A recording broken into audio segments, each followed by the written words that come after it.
Voltamos a apresentar o programa Encontro Marcado, falando hoje com a prefeita de Cotegipe, Márcia Sateles, que também é vice-presidente da UMOB. Márcia, nós havíamos falado da questão da ponte do Rio Piranga. Parece que houve um problema realmente gravíssimo no início, ali no final, no apagar das luzes, com relação a esse convênio. As pontes, essas pontes elas são históricas. A ponte da Água Piranga, ela liga Jupaguá a Cotegipe. E a ponte do Maracapu, ela liga Vanderlei a Cotegipe. Vanderlei é filha de Cotegipe, né? Vanderlei era um distrito de Cotegipe e foi emancipado. E é histórico, tem muitos anos que essas pontes, a do Maracapu tem muito tempo que tinha caído, e da Água Piranga não, foi no último ano, foi em 2016 mesmo, no iniciozinho de 2016. Então, essas construções foram de avanço imenso para todas essas duas cidades. E a gente teve um problema muito sério quando a gente fala da ponte, porque no dia 28 de dezembro de 2016, entra-se o recurso do Ministério da Integração de 900 e poucos mil, quase 1 milhão. E dia 28 entra esse dinheiro e dia 23 entra esse recurso de quase 1 milhão e dia 28 se paga 70% da ponte. E que eu acredito que não teria nem 30% de construída ainda, mas foi pago, 600 e alguma coisa, e ficou 287 mil para ser pago depois. No dia 30, se paga desse convênio da ponte 2 notas, uma nota de 104 mil e outra de 178 mil, para empresas de terraplanagem. Quer dizer, totalmente um desvio de finalidade do convênio. Com certeza. O dinheiro do convênio da ponte, o restante, os 286 mil, foi pago à empresa de terraplanagem, sendo que em Cotegipe não entrou no mês de dezembro e em nenhuma outra época uma máquina de fora para fazer terraplanagem. E o gestor ainda pega esse valor e empenha nos restos a pagar com esse recurso da repatriação que a gente já falou. Esses 286 mil estão lá empenhados para pagar em janeiro. Ainda me manda um documento dizendo isso, que está lá o dinheiro para eu pagar com o FPM os 286 mil. Sendo que o dinheiro não é o do convênio, e sim o dinheiro da repatriação. Exatamente. Que entra no caixa da prefeitura. Exatamente. Pois é. Márcia, um outro problema que realmente tem tirado o sono de vários gestores que entraram agora é a questão da frota, porque muitos deles pegaram totalmente sucateada. Como foi a sua situação lá em Cotegipe? A nossa não foi diferente. Nós não encontramos um ônibus que tivesse um pneu de estepe, que tivesse uma chave de roda. Isso também está na nossa ata de transição e foi assinado pelos secretários da gestão passada, né?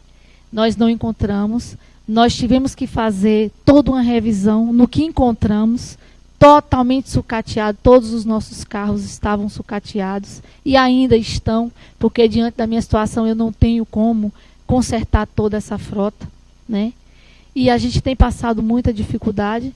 Carros que a gente encontrou que tem funcionalidade, que não teve um empenho maior da gestão atual para recuperar, somente os 2 carros da assistência social. O restante estavam todos em péssimas condições ou nem funcionavam mesmo. Márcia, ontem chamou a atenção também quando você falou que a Cotegipe ficou praticamente 90 dias com a área de saúde praticamente inoperante. Você falasse um pouquinho disso? Foi. Cotegipe ficou outubro, novembro e dezembro sem atendimento médico. Todas as unidades elas ficaram sem atendimentos. Apenas os funcionários efetivos iam para cumprir sua carga horária. E nós ficamos o tempo todo... Porque não tinha médico? Foram demitidos todos contratados. Os médicos são contratados e eles foram todos demitidos em outubro. 2 dias depois da eleição, nós ficamos sem médicos em todas as unidades, menos os cubanos, que não é um recurso já vinculado do governo federal, Eles continuaram até dezembro, mas a cidade, a sede, ela ficou desassistida 90 dias, sem medicamento, sem médico, sem assistência alguma na saúde. Isso foi a partir do dia 1º de outubro, aliás, do dia 3 de outubro, até a sua posse. Esses 90 dias, então, a saúde ficou desassistida. Com certeza. Márcia, e a educação? Falasse um pouquinho também da situação da educação. A educação, a gente teve uma transição também com muita dificuldade. A gente encontrou os colégios todos em péssimas condições. Nós encontramos colégios que teve reformas, e as reformas apenas uma pintura na parte externa, a parte interna totalmente suja, totalmente acabada. Nós encontramos os colégios, 90% dos colégios, que os banheiros não funcionavam. Nem descarga se dava nos banheiros das escolas do nosso município. E a assistência social também seguiu esse mesmo descaso? A assistência social, nós encontramos 2 carros em bom estado, e encontramos um CREAS que estava no finalzinho da gestão. Ele terminou a obra, mas deixou o restante para ser pago do convênio. Esse valor que estava na conta da assistência social, ele é um valor do convênio do CREAS, né, que é verba carimbada, não é verba livre. E ele deixou lá os 160 mil para terminar, para pagar a última parcela da obra. Mas a gente também teve problemas até na prestação de contas da assistência social. Você tem uma ideia, não precisa ser números precisos, de mais ou menos, em termos de valores, de quanto foi mais ou menos esse desfalque? Você tem mais ou menos uma ideia? Não necessariamente você falar, mas se você tivesse uma ideia aproximado, mas seria interessante. Mas em valor de INSS? Não, todo o débito da prefeitura envolvendo INSS, questões de convênios, consignados, porque parece-me que a questão dos consignados, que eu vou lhe perguntar lá na frente, isso aí também foi um caso realmente muito grave? Com certeza passa de 15 milhões. Com certeza. Porque só de consignado é quase 1.987.000. De INSS são 10 milhões e aproximadamente 300. 10 milhões e 300 mil, mais ou menos. Esses 10 milhões é dos 4 anos?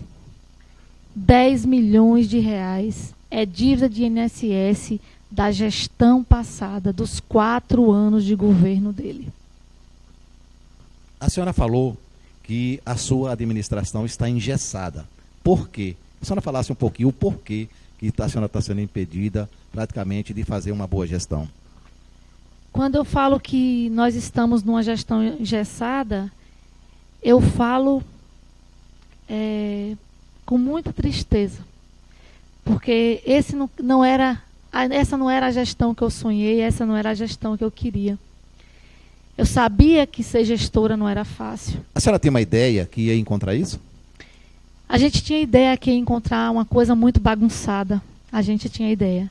Mas a gente não tinha ideia, Modesto, das parcelas do INSS, que inviabilizou a minha gestão.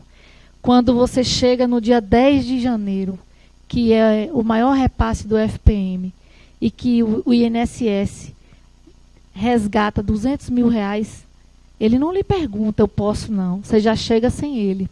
Quando você chega 10 de fevereiro e chega lá seu FPM, menos 576 mil reais. E você chega 10 de março com o FPM zerado. O FPM é o recurso livre. É onde você vai fazer uma estrada. É onde você pode reformar uma escola. Porque o próprio Fundeb, ele não se paga. É com o FPM que a gente complementa o recurso do Fundeb. E tem uma contrapartida da prefeitura, né? Com certeza. Na saúde também parece-me que tem. Também, exatamente. Mas esse resgate, o INSS está fazendo aleatoriamente? Houve um parcelamento e ele está resgatando o parcelamento? Ele fez um parcelamento em dezembro. Ele fez esse parcelamento. Quando ele assumiu, em 2013, ele fez um parcelamento de 60 parcelas de 5 mil reais. Ou seja, a dívida que ele encontrou, ele parcelou 60 vezes de 5 mil reais. Quando ele entrou, ele fez esse parcelamento. Exatamente. Que já incluía janeiro, fevereiro e março da gestão dele. E em dezembro, para sair, fez um outro parcelamento, já incluindo os 10 milhões dele. Exatamente. ele faz um parcelamento de R$200 mil já dívida do governo dele. Então, se R$5.000, ele parcelou 60 vezes R$5.000, ele não conseguiu pagar. Você imagina uma gestão. Ele não vinha pagando, mesmo assim ele não vinha pagando esses 5? Com certeza não, porque a dívida só veio aumentando, né? Mas não tem como você judicialmente tentar junto ao INSS uma nova negociação, aumentar o número de meses para que realmente facilite para a prefeitura? Isso que a gente fez, o nosso jurídico entrou com a liminar para bloquear esse repasse e tentar um novo parcelamento com parcelas maiores, né? E é isso que a gente tem tentado. Agora, depois do dia 15 de março, a gente conseguiu essa liminar, onde a gente bloqueia esse repasse. Então, 10 de abril, com fé em Deus, não vai ter mais esse desconto. Porém, nós vamos estar lá para renegociar. Vai vir sim descontos, mas um desconto que não inviabilize a gestão. Porque dessa forma está inviável ser gestora. Você tem 90 dias e tem um saldo negativo de quase 1 milhão. Então Nesses difícil. 90 dias você tem um saldo negativo de 1 milhão. Qual é lá? É 1.0? É 1.0. Nós lá somos 1.0. Uma outra coisa que a senhora explanou ontem foi a questão dos consignados, que parece-me que o prefeito, primeiro que também da questão do INSS, ele recolhia do servidor e não repassava uma apropriação indébita, né? E a questão também dos consignados, parece que várias instituições financeiras foram lesadas também. Mas a senhora vai falar sobre isso daqui a pouquinho, depois do nosso intervalo. Voltamos já já.